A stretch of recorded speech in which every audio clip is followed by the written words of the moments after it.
तुम्ही संत माया बाप कृपावंत, तुम्ही संत माया बाप कृपावंत, कायमी पतित कीर्तिवान, अवतार तुम्हा धराया कारण, उद्धराया जन जड जीवा, वाढावया सुख भक्ती भाव धर्म, वाढावया सुख भक्ती भाव धर्म, कुळाचार नाम विठोबाचे, अवतार तुम्हा धराया कारण, उद्धराया जन जड जीवा, तुका म्हणे गुण चंदनाचे अंगी, तुका म्हणे गुण चंदनाचे अंगी, तैसे तुम्ही जगी संत जन, अवतार तुम्हा धराया कारण, उद्धराया जन जड जीवा, विठ्ठल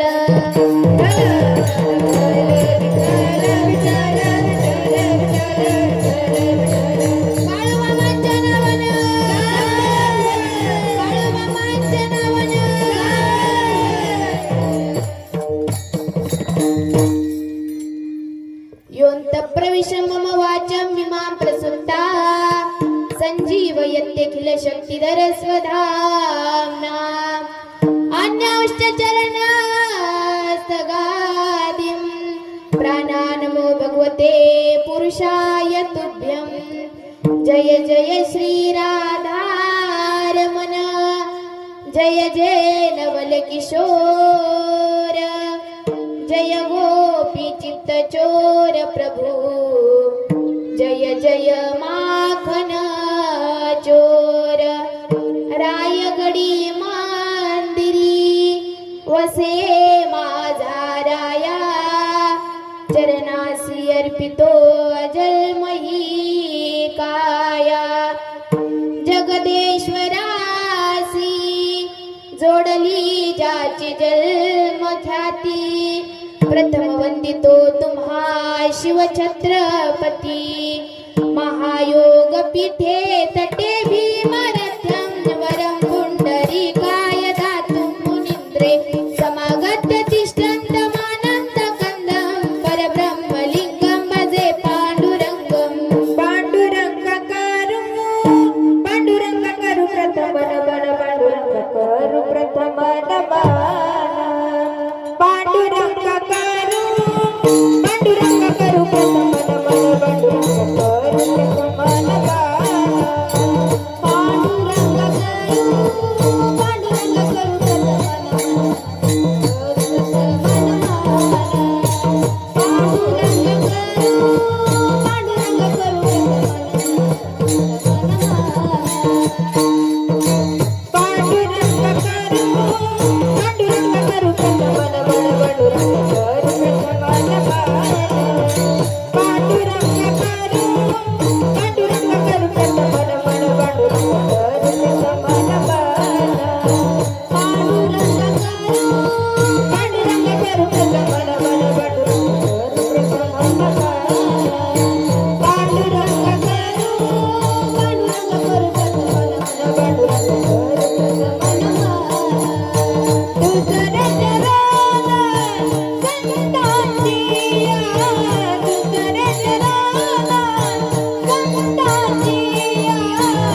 कलावज्ञ जीवोदरार्थावतारं कलांकांक तेजोदिका मोदी वक्त्रं कलानीशवादापनोदार दक्षं समाधीस्थ मूर्तिं भजे ज्ञानदेवम् ओम नमो ज्ञानेश्वरा ओम नमो ज्ञानेश्वरा ओम नमो ज्ञानेश्वरा ओम नमो ज्ञानेश्वरा ओम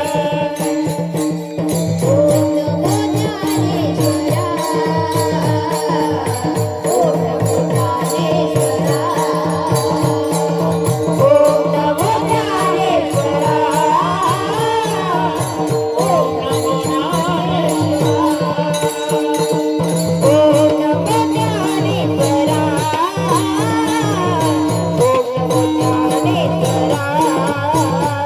ओम नमो ज्ञानेश्वरा ओम नमो ज्ञानेश्वरा ओम नमो ज्ञानेश्वरा ओम नमो ज्ञानेश्वरा ओम नमो ज्ञानेश्वरा ओम नमो ज्ञानेश्वरा ओम नमो ज्ञानेश्वरा ओम नमो ज्ञानेश्वरा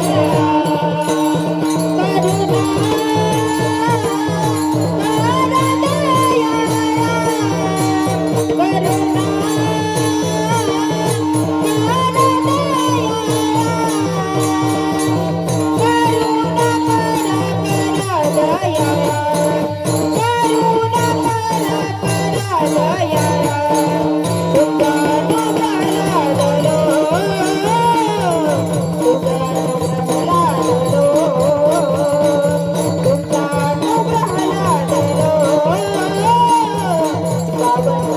ज्ञानेश्वरा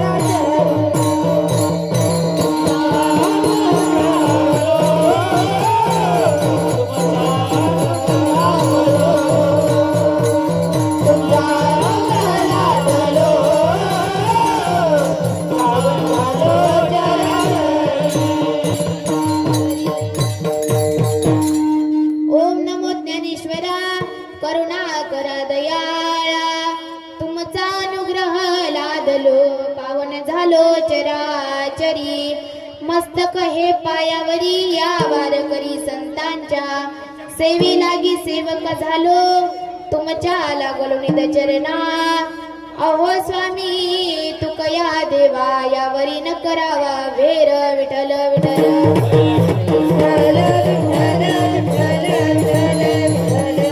बाळूमामांच्या नावानं बाळूमामांच्या नावानं तुम्ही संत माय बाप कृपावंत तुम्ही संत माय बाप कृपावंत कायमी पतित कीर्तिवानो अवतार तुम्हा धराया कारण उद्धराया जन जड जीवा प्रस्तुत प्राप्त प्रसंगी प्राप्त स्थळी प्राप्त वेळी कीर्तनारूपी सेवेकरिता निवडलेला अभंग अखिल गुरुनिधान करुणावरुणालय रुक्मिणी प्राण जगदाधार पंढरीशी पांडुरंग परमात्मा व ज्ञानियांचे राजे साधकांचे मायबाप ज्ञानियांचे राजे साधकांचे मायबाप कैवल्य साम्राज्य तेजोनिधी अलंकापुरी निवासी असणारे श्री माझे माऊली ज्ञानोबराय व संतही आहेत शांतही आहेत आणि श्रीमंतही आहेत जगाच्या पाठीवर या तीनही पदव्या ज्या महात्म्याला शोभून दिसतात असे असणारे माझे पैठणचे नाथ बाबा व साक्षात भगवंताने ज्यांच्या कीर्तनात येऊन नाचावं एवढे अधिकार संपन्न असणारे माझे नामदेवराय आणि आज आपण ज्यांचा अभंग या कीर्तनरूपी सेवेकरिता निवडलेला आहे असे असणारे माझे जगद्गुरु तुकोबराय. अरे त्यांच्या जीवनाचा जर विचार करून गेलो ना तर जाळोनी संसार बैसलो अंगणे ज्यांनी आपल्या संसाराची राख रांगोळी केली आणि परमार्थाचा कळस उभा केला असे असणारे देहू निवासी श्री जगद्गुरु तुकोबराय जे छत्रपती शिवाजी महाराजांना ही उपदेश करतात. काय म्हणतात की राजा तुमच्या हातामध्ये ढाल आणि तलवार असणं हा तुमचा परमार्थ आहे. काय तुमच्या हातामध्ये ढाल आणि तलवार असणं हा तुमचा परमार्थ आणि हातामध्ये टाळ असणं हा आमचा परमार्थ आहे असा छत्रपती शिवाजी महाराजांना ही उपदेश करणारे देहू निवासी श्री जगद्गुरु तुकोबराय यांचा 4 चरणाचा उत्कृष्ट असा अभंग आज तुम्हा माई बाप्पा सेवेकरिता निवडला. विठ्ठल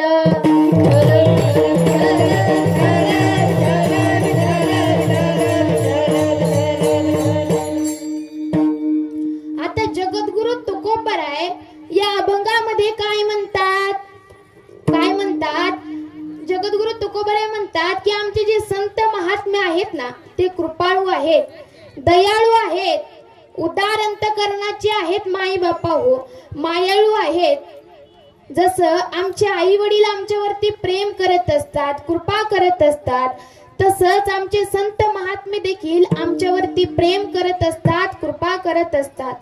अशी या साधू संतांची अगाध कीर्ती आहे की जगद्गुरु तुकोबराय म्हणतात की त्या संतांच्या कीर्तीचं वर्णन हे मी माझ्या मुखानं करू शकत नाही. हे संत महात्मे आम्हा सामान्य जड जीवांचा उद्धार व्हावा म्हणून या मृत्यू लोकामध्ये वारंवार अवतार धारण करत असतात. आमच्या उद्धारासाठी, आमच्या कल्याणासाठी, आमच्या हितासाठी हे संत महात्मे नेहमी या मृत्यू लोकामध्ये अवतार धारण करत असतात.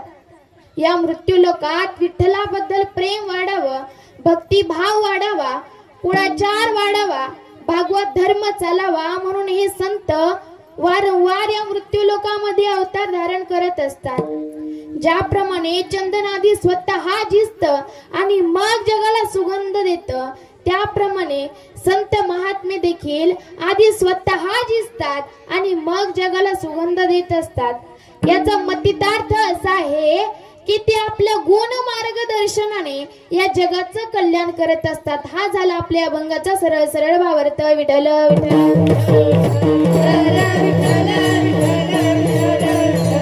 बाळूमामांच्या नावानं, बाळूमामांच्या नावानं.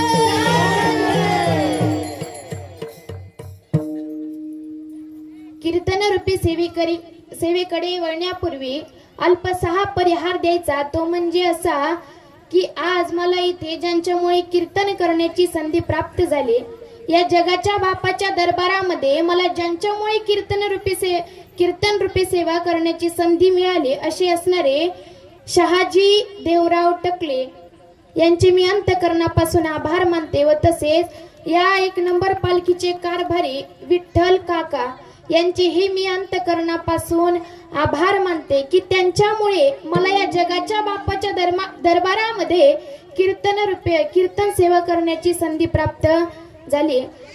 तसेच आज माझ्या कीर्तनामध्ये जे रंग भरवण्याचं काम करत आहेत असे असणारे गायनाचार्य सोनल दिदी बोरुडे, तसेच राणी दिदी बडे,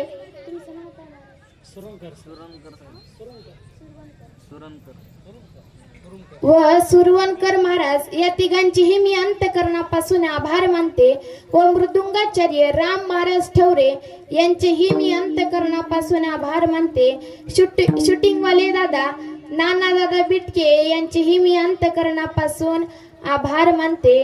आमच्या संस्थेतील माझ्या सर्व गुरु भगिनी या ठिकाणी कीर्तनाकरिता उपस्थित राहिल्या, सर्वांचे मी अंतकरणापासून आभार मानते. व खरं सांगायचं झालं तर ज्यांच्यामुळे मी या नारदाच्या गादीवरती उभी आहे असे असणारे माझे गुरुवर्य हरिभक्तपरायण सुनील महाराज शिंगाडे आणि हरिभक्तपरायण बाळूमामा जीवन चरित्रकार, समाज प्रबोधनकार, युवा कीर्तनकार संजीवनीताई शिंगाडे, ताई व बाबा या दोघांचेही मी अंतकरणापासून आभार मानते. आज या ठिकाणी माझे आई वडीलही कीर्तनाकरिता उपस्थित आहेत, त्यांचेही मी अंतकरणापासून आभार मानते. आमचे बरेचसे नातेवाईक या ठिकाणी कीर्तनाकरिता उपस्थित आहेत, सर्वांचे मी अंतकरणापासून आभार मानते. सिस्टीमवाले दादा असतील त्यांचेही अंतकरणापासून आभार मानते. व श्री संत सद्गुरू बाळूमामांच्या चरणी नतमस्तक होते आणि कीर्तनाला सुरुवात करते. विठ्ठल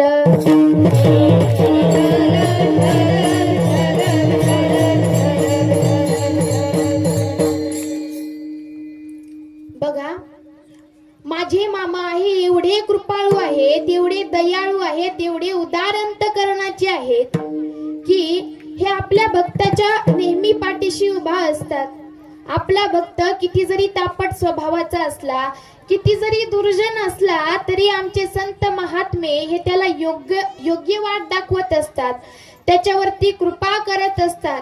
एवढे उदार अंतकरणाचे आमचे संत महात्मे असतात.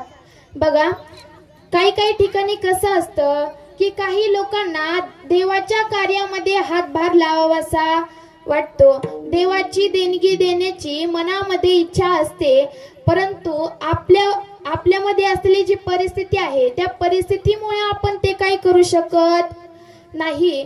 परंतु तरी सुद्धा माझे मामा एवढे उदार अंतकरणाचे आहेत, एवढे कृपाळू आहेत की ते फक्त आणि फक्त आपल्या भक्ताच्या मनातला भाव बघतात आणि त्याच्यावरती कृपा करत असतात. बघा, तुम्हाला सांगून जाईल की चिकोडी तालुक्यातील हुन्नरगे या गावी एक बाळाबाई रानगे नावाची धनगर बाई राहत होती. परिस्थिती अतिशय हालाकीची होती, अतिशय बिकट होती. परिस्थिती अतिशय बिकट होती. सकाळी काय खाल्लं तर संध्याकाळी काय खावं अशी पंचायत त्या कुटुंबाला पडायची. नवरा बायको, 3 मुली आणि 2 मुली असा त्यांचा छोटासा परिवार होता. काही मोलमजुरी केल्याशिवाय घरातली चूल पेटत नव्हती, एवढी परिस्थिती हालाकीची होती. परंतु त्याच्यामध्ये ती जी बाळाबाई होती ना, बाळाबाई रानगे नावाची ती महिला होती ना, तिचा स्वभाव अतिशय तापट होता, अतिशय दुर्जन होती. तिला कोणाला भांडायला क्षुल्लक कारण पुरेसं असायचं, एवढी ती बाई भांडकुदळ होती.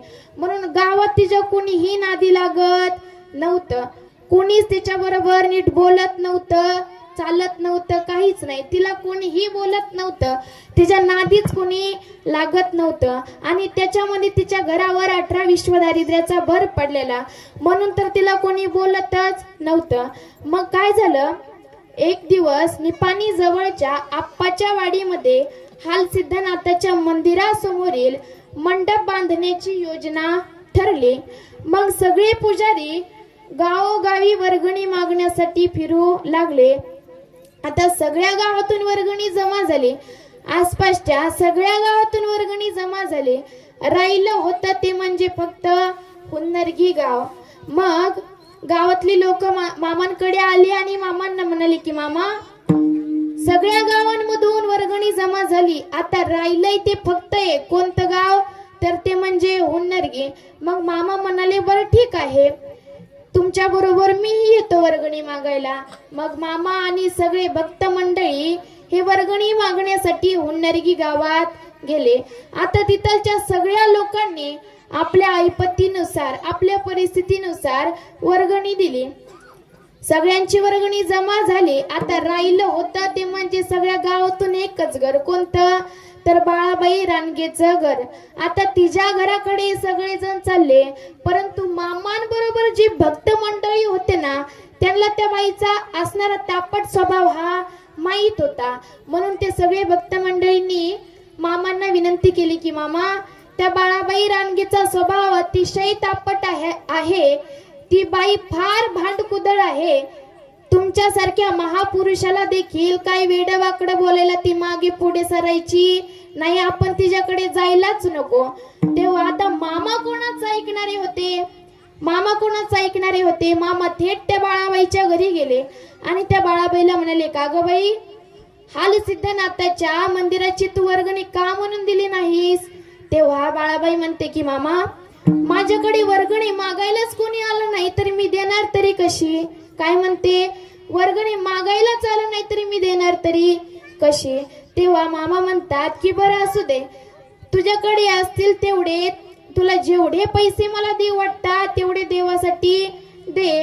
आता ह्या बाळाबाईने मोठं काबाड कष्ट करून, दुसऱ्याच्या रानात काम करून, रोज दुसऱ्याच्या शेतामध्ये कामाला जाऊन फक्त किती रुपये कमवले होते?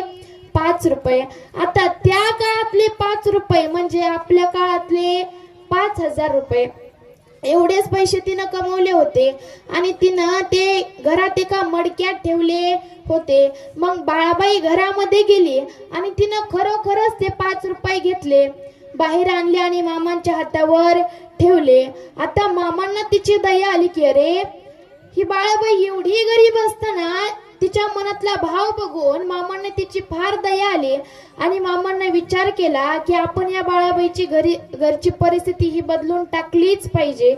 मग मामांनी काय केलं, मामा ताडकन उभा राहिले, आपल्या पायातलं जोडवं काढलं, आपल्या पायातली चप्पल काढली आणि त्या चपलीने त्या बाळाबाईच्या घराच्या भिंतीला 7-8 वेळेस ताड ताड ताड असं 7-8 वेळेस मारलं आणि सांगितलं की ए तू इथं होतीस म्हणून या घरातून कशाला ही पट्टी लागत नव्हती, तू आत्ताची आता इथून चालती हो. काय म्हणले मामा, ए तू इथं होतीस म्हणून या घरातून कशाला ही पट्टी लागत नव्हती, तू आताची आता इथून चालती हो. आणि एवढं करून मामा तिथून निघून गेले. परंतु माई बाप्पा हो, तेव्हापासून त्या बाळाबाईचं घर हे संपत्तीनं नाहून निघालं. त्या बाळाबाईचं घर त्या पट्ट्यामध्ये एक श्रीमंत घर म्हणून ओळखलं जाऊ लागलं. धनधान्यानं ते घर सगळं भरून गेलं. एवढी मामांनी सगळी तिची परिस्थिती बदलून टाकली. एवढा माझा कृपाळू भगवंत आहे माई बाप्पा हो, फक्त आपल्या भक्ताच्या मनातला भाव बघत असतो आणि त्याच्यावरती कृपा करत असतो. कारण हा देव भावाचा भुकेलेला आहे. देव भावाचा भुकेला, देव भावाचा भुकेला, हो देव भावाचा भुकेला, देव भावाचा भुकेला, हो देव भावाचा भुकेला, हो देव भावाचा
हाची दुष्काळ तयाला.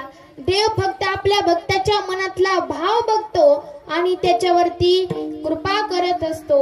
हा भगवंत नेहमी आपल्या भक्ताच्या पाठीमागे उभा असतो.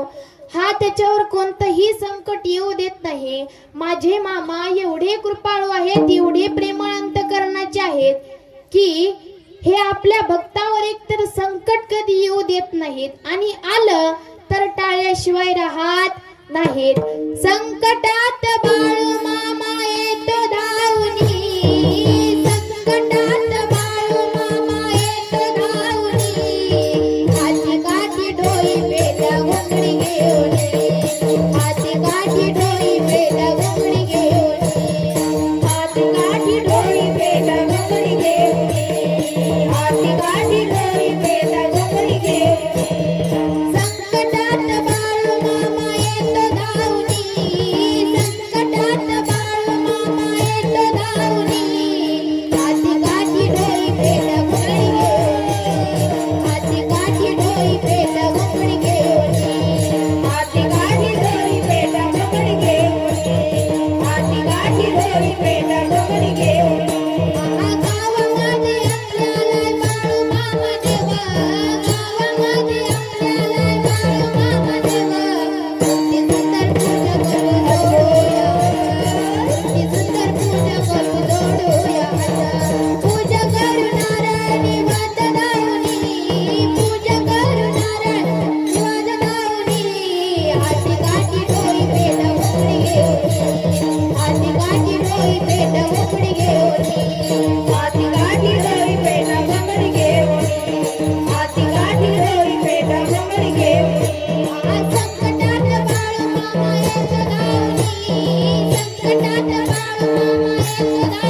आहे.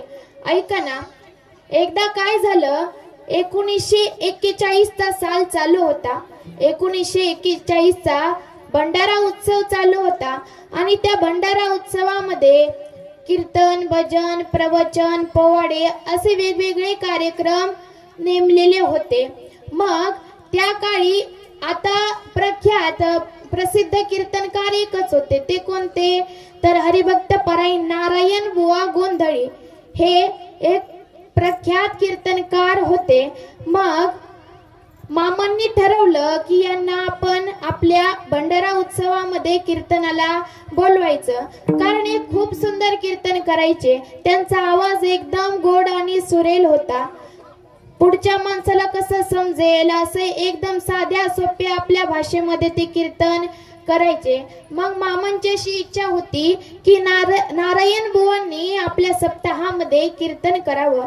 मग मामांचे एक भक्त जयराम पाटील यांना मामांनी सांगितलं, कोणी उठायचं नाही, मागचे सगळे मुलं तिकडचे खाली बसून घ्या बरं, लहानी मुलं सगळी खाली बसा. विठ्ठल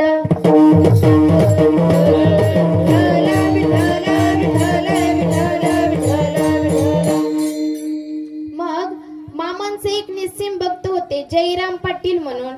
मामांनी त्यांना सांगितलं की जा आणि नारायण बुवा गोंधळी यांना आपल्याकडे कीर्तनाकरिता घेऊन या.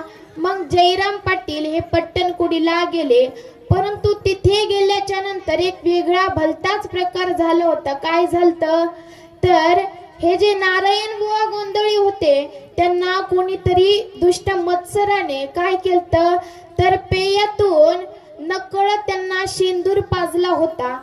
त्यामुळे त्यांचा आवाज पूर्ण खराब झालेला होता, पूर्ण बसलेला होता. त्यांना काहीच बोलता येत नव्हतं, पूर्ण आवाज गेला होता. त्यांना थोडं सुद्धा बोलता येत नव्हतं.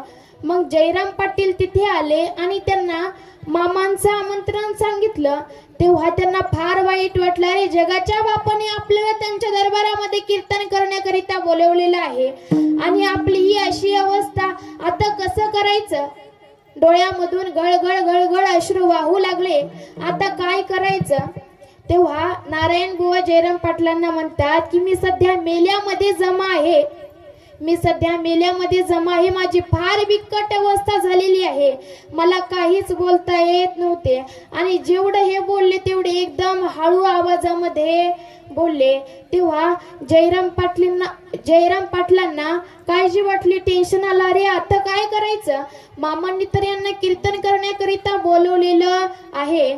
परंतु जयराम पाटील हे मामांचं ईश्वरी सामर्थ्य जाणून होते. मग जयराम पाटील नारायण बुवांना म्हणाले की तुम्ही त्याची काहीही काळजी करू नका, तुम्ही फक्त कीर्तनाला चला. कीर्तन कसं घडवायचं हे मामा बघतील, तुम्ही तुमचं काम करा, मामा त्यांचं काम करतील. त्यामुळे तुम्ही कीर्तनाला चला.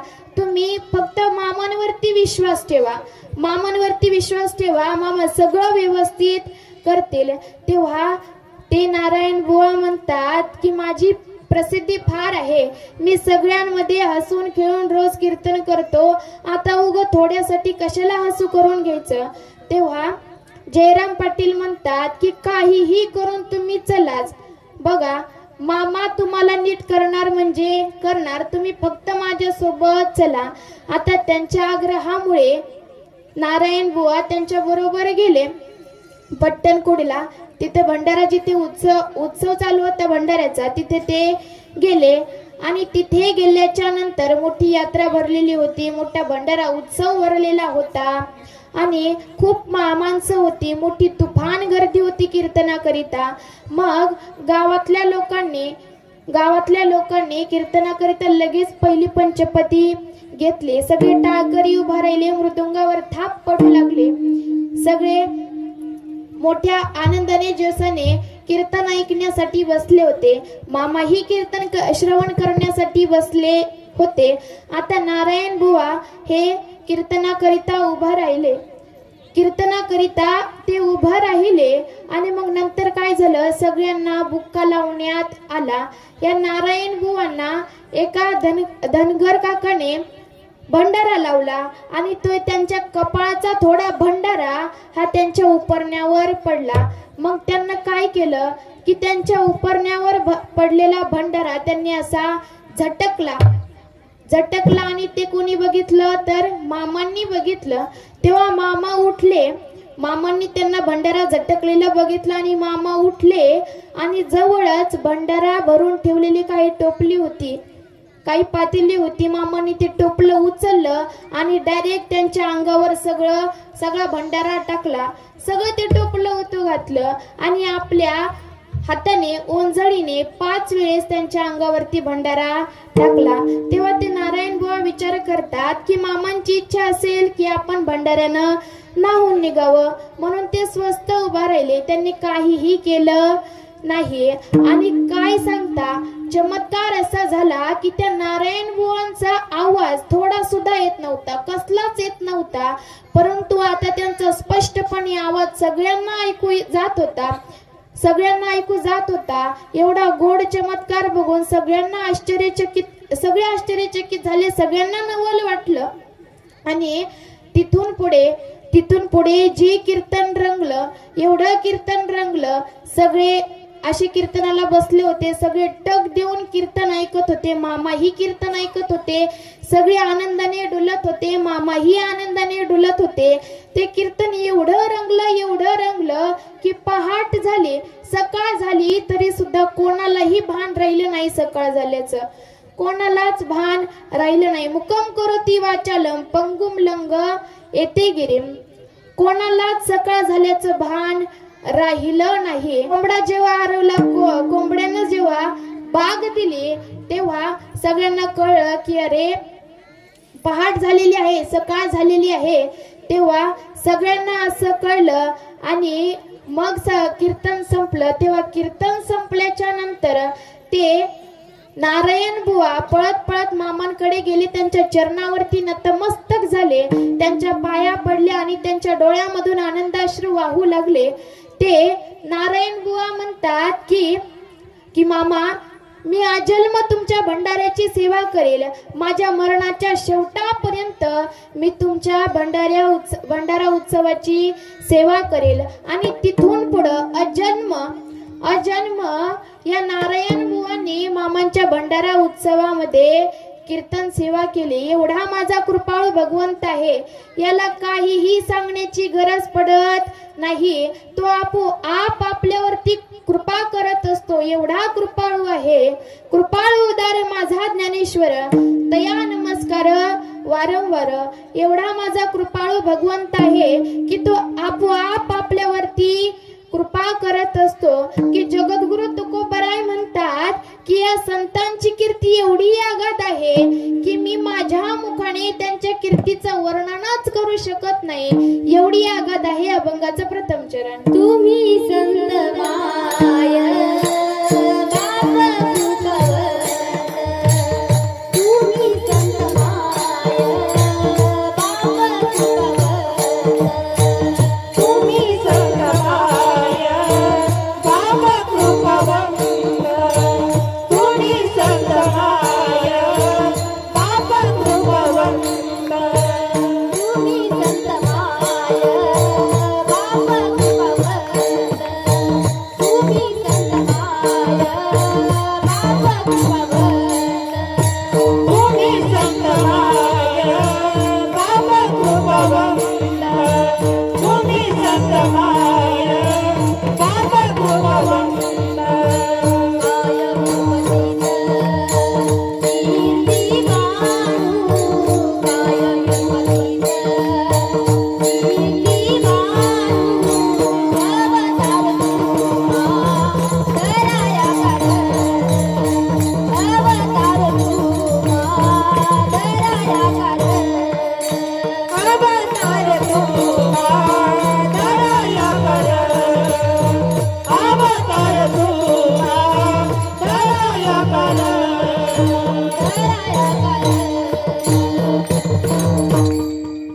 तुम्ही संत माय बाप कृपावंत, कायमी पतित कीर्तिवानो. एवढेही कीर्तिमान आमचे संत महात्मे आहेत माई बापा हो. हे आमच्या सामान्य जीवांचा जड जीवांचा उद्धार करण्यासाठी या मृत्यू लोकामध्ये अवतार धारण करत असतात. बघा, सांगून जाईल, येरकटीच्या माळ्यावर माझ्या मामांचा तळ पडलेला होता. आता जसा तळ पडला तसं गावात सगळी वार्ता पसरली की अरे, आपल्या गावामध्ये कोणीतरी बाळू धनगर आलाय, त्याच्याकडे भरपूर अशी संपत्ती आहे म्हणे, भरपूर अशी बकरी आहेत म्हणे, अशी सगळीकडे बातमी पसरली. आणि त्या गावामध्ये एक बाळप्पा बागडी नावाचा दरोडेखोर राहत होता. त्याला ही कळलं की आपल्या गावात कोणीतरी बाळू धनगर नावाचा एक साधू पुरुष आलेला आहे, मोठा महान पुरुष आलेला आहे, त्याच्याकडे भरपूर अशी संपत्ती आहे, भरपूर अशी हजारभर अशी बकरी आहेत, मेंढ्या आहेत. मग त्या बाळप्पा बागडीने विचार केला की अरे, आपला दरोडा जर या बाळू धनगराच्या तळावर पडला तर आपलं जीवनच बदलून जाईल, आपलं जीवनच बदलून जाईल. पुन्हा आपल्याला काहीही करायची गरज पडणार नाही. बघा, हा बाळप्पा बागडी दरोडेखोर होता, परंतु हा अतिशय प्रामाणिक होता. यानं कधीही कोणत्या स्त्रीला हात लावला नाही, यानं कधीच गरिबाचं घर लुटलं नाही, यानं कधीच कोणाला आड रस्त्यामध्ये अडवलं नाही, यानं कधीच कोणाला हाणामारी केली नाही, मारहाण केली नाही, असा हा प्रामाणिक होता.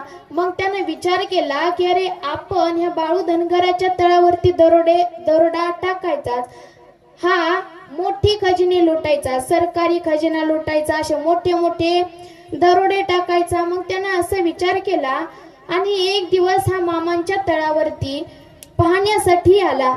तिथे आल्याच्या नंतर त्यानं बघितलं की सगळे भक्त मंडळी काही दर्शनाकरिता येतात, काही आपल्या समस्या अडचणी घेऊन येतात, काही आरतीसाठी येतात, काही प्रसादासाठी येतात, असं त्यानं बघितलं.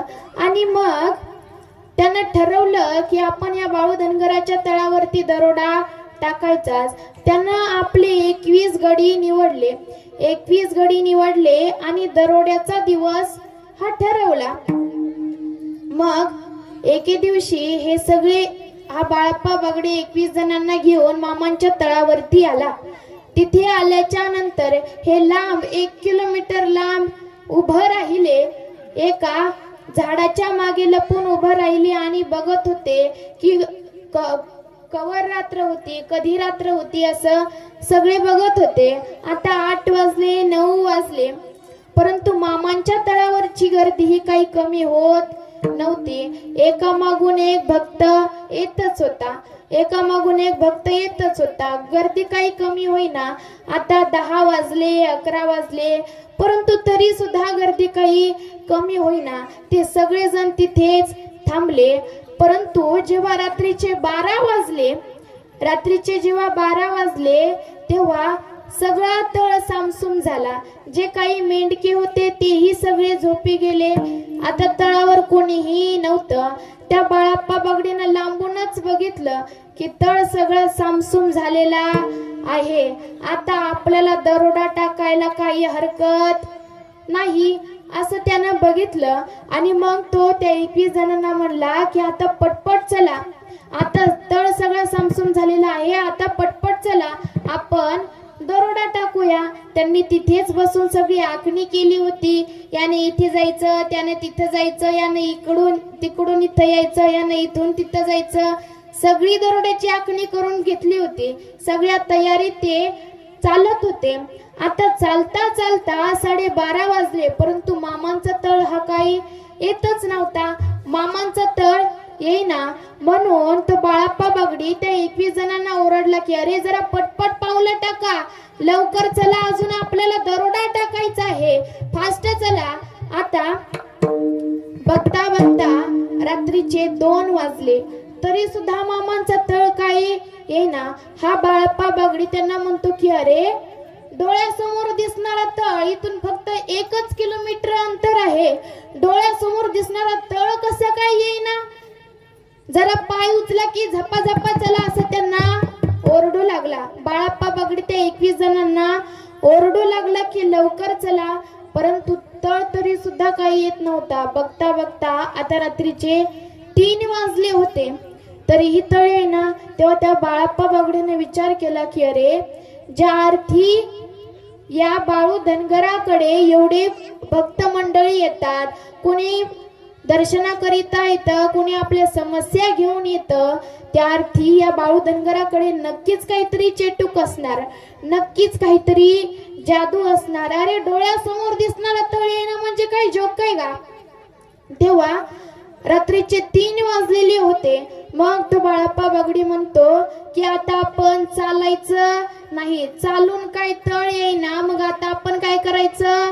पळायचं. आता सगळेजण पळू लागले, सगळेजण पळू लागले. बघता बघता रात्रीचे 3:30 वाजले, परंतु तरी सुद्धा काही तळ येईना. आता सगळेजण फार थकले, सगळे घामाघूम झाले, हातपायात जीव काही राहिलेला नव्हता. ते सगळे त्या बाळाप्पा बागडीला म्हणू लागले की अरे बाळाप्पा, आता आमची अशी दशा झालेली आहे की एखाद्या लहान लेकरानं जरी आम्हाला कंटाईत मारली तरी आम्ही जाग्यावर खाली पडू. आता आमचं काय पुढे चालणं होणार नाही बघ. आता चल आपण इथूनच घरी जाऊ. काय येत नाही त्या बाळू धनगराचा तळ, चल आपण इथूनच घरी जाऊ. तेव्हा तो बाळाप्पा बागडी त्यांना धीर देऊ लागला की अरे वेड्या हो, असू द्या, चालायचं तर चालू, आजचीच रात्र चालायचंय, आजचीच रात्र कष्ट घ्यायचे, परंतु आपण वर्षभर जीवनभर सुखी तर राहतोल ना. एकदा का या बाळू धनगराच्या तळावरचा दरोडा नीटनाटका पार पडला की आपल्या जीवनाचाच प्रश्न मिटला बघा.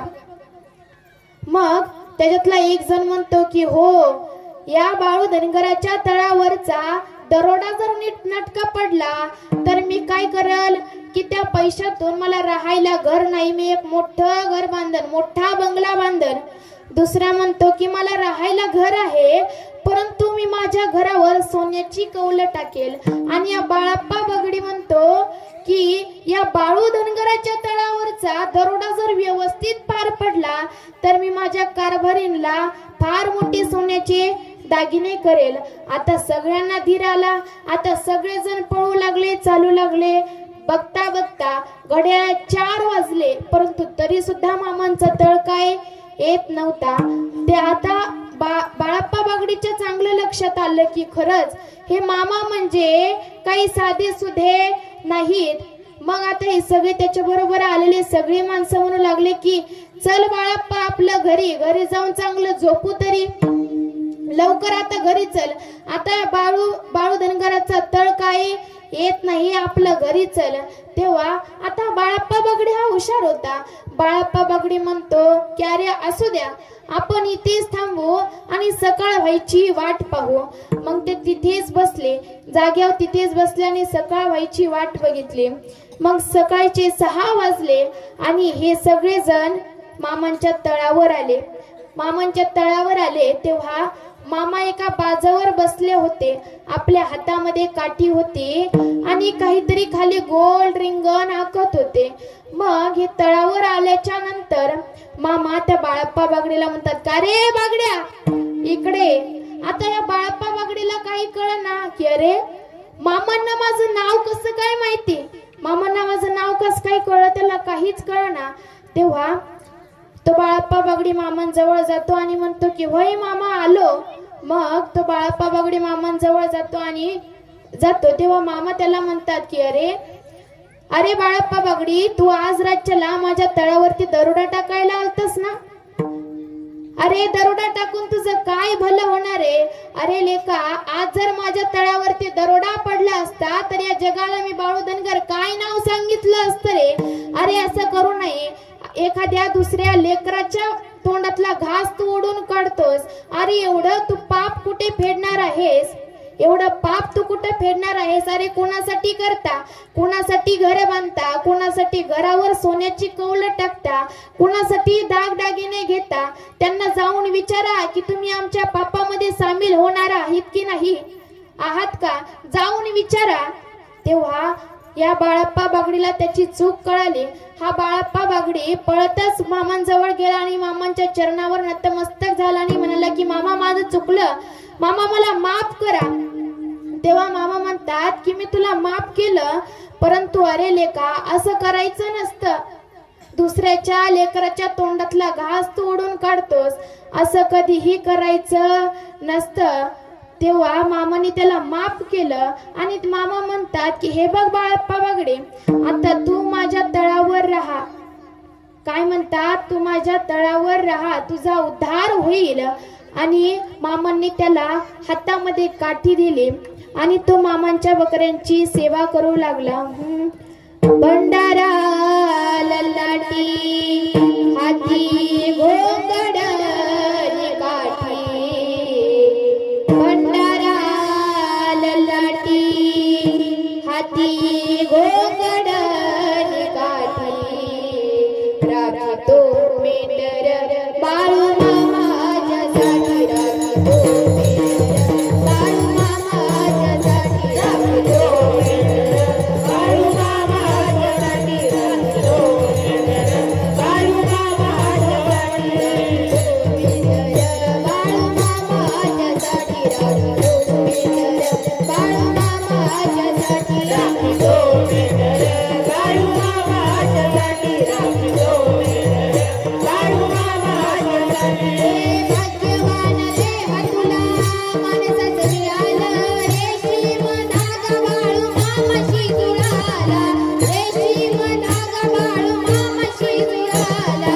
भंडारा ललाटी हाती घोंगड काठी, भंडारा ललाटी हाती घोंगड काठी, राखतो मेंढर बाळू मामाच्यासाठी, राखतो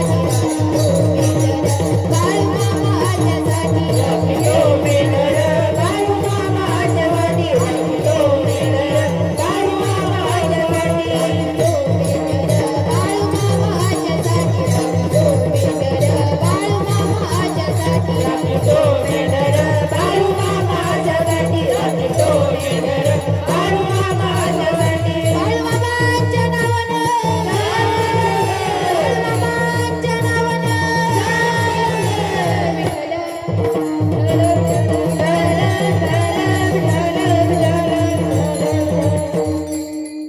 एवढा हा माझा कृपाळू भगवंत आहे, एवढा उदार अंतकरणाचा आहे. अरे एखाद्या दरोडेखोराचा उद्धार जर मामा करत असतील, मग तेव्हापासून तो बाळप्पा बागडे मामांच्या तळावर राहू लागला, मामांच्या तळावर राहू लागला आणि मामांची बकरी सांभाळू लागला. एवढा असा हा कृपाळू भगवंत आहे. हा तुम्हा जड जीवांचा उद्धार होण्याकरिता या मृत्यू लोकामध्ये अवतार धारण करत असतो. माई बाप्पा हो, तुम्हा जड जीवांचा उद्धार करण्यासाठीच हा देव मृत्यू लोकामध्ये अवतार धारण करत असतो. एवढा हा कृपाळू आहे. बघा, एक वेळीचा प्रसंग आहे. एक कापशीच्या शेजारच्या गावामध्ये एक घटना घडलेली आहे की एक बापू शिंगाडे नावाचे मामांचे भक्त होते आणि एक दिवस काय झालं की मामा आणि त्यांचे सगळे भक्त मंडळी एका झाडाखाली बसलेले होते. मामा आणि त्यांचे सगळे भक्त मंडळी झाडाखाली, आंब्याच्या झाडाखाली बसलेले होते आणि रस्त्याने अशी 7-8 लेकरं 10-12 पोरं चाललेली होती आणि ते काहीतरी बोलत होते. ते असं म्हणत होते की अरे बाळू मामा देव म्हणतोय, बरं बाळू मामा देव चमत्कार दावतोय म्हणा, बाळू मामा देव चमत्कार दावतोय, बरं चला तर बघूया बाळू मामा देव काय चमत्कार दावतोय. आपल्याला सगळ्यांना मामांचा चमत्कार बघायचा आहे. चला तर मग सगळेजण हे मामांच्या तिथे बसलेल्या आंब्याखाली बसलेल्या मंडळींकडे आले आणि म्हणाले की बाळू धनगर कुठे, बाळू धनगर कुठे, आम्हाला मामांचं दर्शन घ्यायचं आहे. तेव्हा आता मामाही तिथेच बसलेले होते. 4-5 मिनिटं कोणीही काही बोललं नाही. नंतर मामाच म्हणाले बाळू धनगर वय, तो बाळू धनगर लांब तिकडं डोंगरात आहे बघा. कुठं? लांब तिकडं डोंगरात आहे बघा. आता मामांना भेटण्याच्या इच्छेनं ही जी 10-12 पोरं आली होती ती डोंगराकडे निघाली. 4-5 पावलं पुढे गेल्याच्या नंतर मामांनी आपल्या एका भक्ताला त्यांना जाऊन आणण्यासाठी सांगितलं. मग त्या भक्ताने त्यांना जाऊन बोलावून आणलं. तेव्हा मामा म्हणतात की तो बाळू धनगर वय मीच आहे.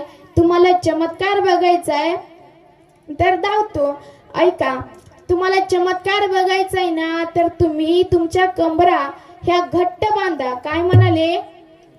तुम्ही तुमच्या कंबरा ह्या घट्ट बांधा आणि जेव्हा मी तुम्हाला डोळे बंद करायला सांगेल तेव्हा तुम्ही डोळे बंद करून घ्या. तेव्हा ती पोरं तयार झाली. मग मामांनी त्यांना डोळे बंद करायला सांगितले. मामांच्या आज्ञेप्रमाणे त्या पोरांनी डोळे बंद केले आणि आपल्या कमरा घट्ट केल्या. मग मामांनी काय केलं तर 7 पण्याच्या भुजंगाचं रूप घेतलं आणि मामा आनंदाने फुटकार करू लागले. फुस फुस फुस असा मामा आनंदाने फुटकार करू लागले, आनंदाने डोलू लागले. आणि मग त्या भक्ताने त्या पोरांना सांगितलं की पोरांनो डोळे उघडा. तेव्हा त्या पोरांनी डोळे उघडले. त्या पोरांनी डोळे उघडले आणि बघितलं तर काय, सर्प. ते पोरं त्या सर्पाला बघून फार घाबरले. अंगाचा थरकाप होऊ लागला, घामाघूम झाले. तेव्हा त्या भक्ताने त्या पोरांना आपले डोळे बंद करायला सांगितले. मग त्या पोरांनी डोळे बंद केले आणि मामा पुन्हा आपल्या आहे त्या रूपामध्ये आले. आणि मग नंतर त्या पोरांनी मामांचं दर्शन घेतलं. मामांच्या चरणावर नतमस्तक झाले. आणि मग मामा त्यांना म्हणाले की बघितलं ना व चमत्कार, बघितलं ना? तेव्हा ते पोरं म्हणतात होय मामा बघितला. तेव्हा मामा म्हणतात की पोरांनो, लई दिवस झालं तुम्ही माझी आठवण काढत होता. गेले 10-12 वर्ष झालं की तुम्ही माझी आठवण काढत होता. या अर्थी तुम्ही माझे खरे भक्तच आहात ना? ते पोरं म्हणाले होय मामा आम्ही तुमचे भक्तच आहोत की. मग त्याच क्षणी काय झालं की मामांचे काही भक्त मंडळी हे रस्त्याने येऊ लागले. त्यांनी बरंच अन्न आणलं होतं, भाजी भात भाकरी सांडगी असं भरपूर अन्न आणलं होतं. मग मामांनी त्या पोरांना त्यावर थांबवलं आणि पोटभर जेवण करून त्यांना भंडाऱ्याच्या पुड्या देऊन, बडबड कोणीही करायची नाही, पुरुष वर्ग थोडा वेळ शांत बसायचं आहे. त्यांना भंडाऱ्याच्या पुड्या देऊन मग आपल्या घरी पाठवून दिलं. असा माझा कृपाळू भगवंत आहे माई बापा हो विठ्ठल.